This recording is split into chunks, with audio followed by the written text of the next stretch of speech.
Welcome back. What we're going to do in this lesson is have a look at the Turing test. So we're really going to start diving into the philosophy of artificial intelligence and really where it starts.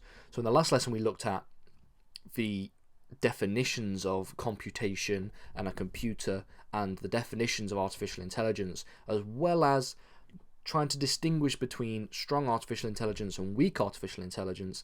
In this video, what we're going to do is have a look at the Turing test.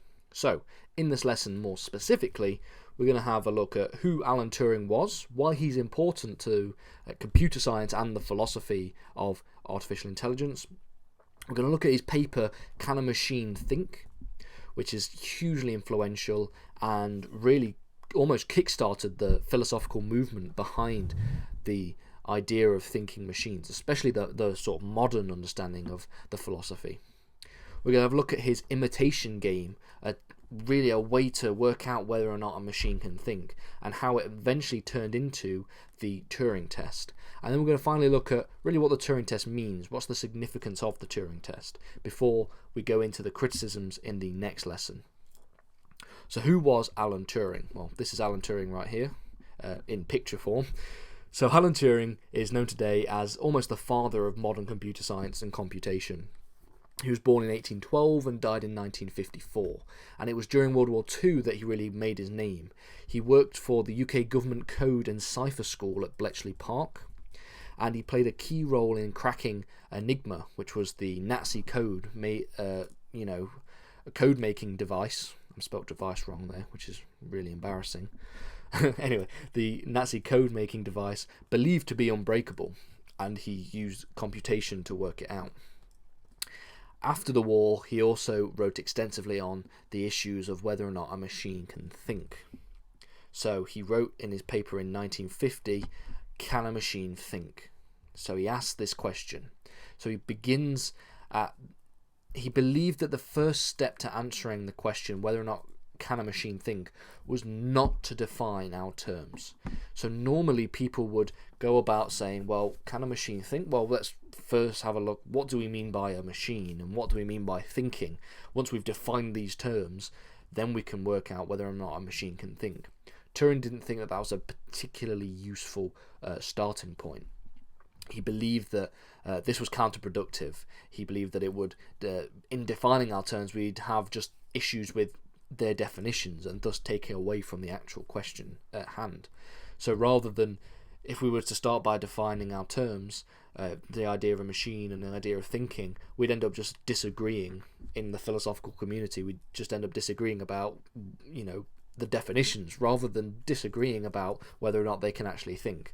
So instead, he took away from that. He said, no, we're not gonna define our terms. We're going to start by looking at a different path. And this is what's really interesting.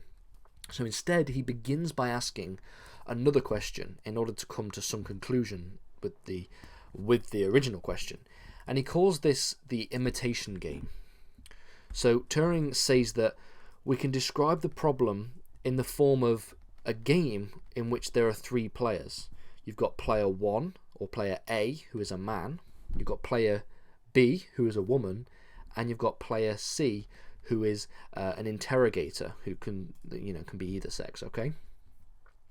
And the point of the imitation game, the object is for the interrogator to work out which one is a man and which one is a woman. So the man and the woman go into one room and the interrogator goes to the other, and they communicate via voice, okay? So before they play the imitation game, they're just simply labelled as person X and person Y. And at the end of the game, the interrogator has to label them as, X is A, X is the male, or Y is B, Y is the female, or any other combination of the two. So that's the point of the game. He has to try and work out what is the sex of A and B, or X and Y, okay? And in this game, it's also A's job, the man's job, to try and confuse the interrogator into making the wrong decision.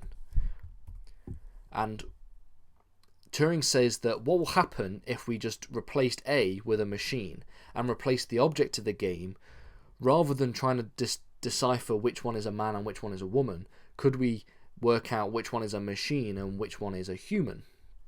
So will the machine version of A sub m, be able to do just as good a job as the real in tricking the interrogator? And to also cater for variables, Turing suggests that we should measure the machine's success on the number of times it was successful in being able to trick the interrogator. So say if we did this test 100 times, what percentage of the times did the machine manage to trick the interrogator? And this is where the Turing test comes from. So we can alter the game to ask which of these, A or B, is a machine.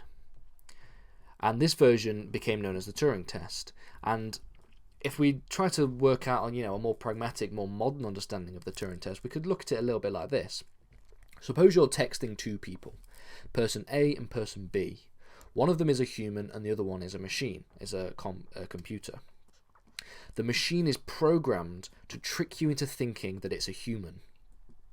And what you've got to do is you've got to spend a little bit of time, upwards of around 5 or 10 minutes, asking them both questions, okay, and you're supposed to come to a conclusion which one is a machine and which one is a human.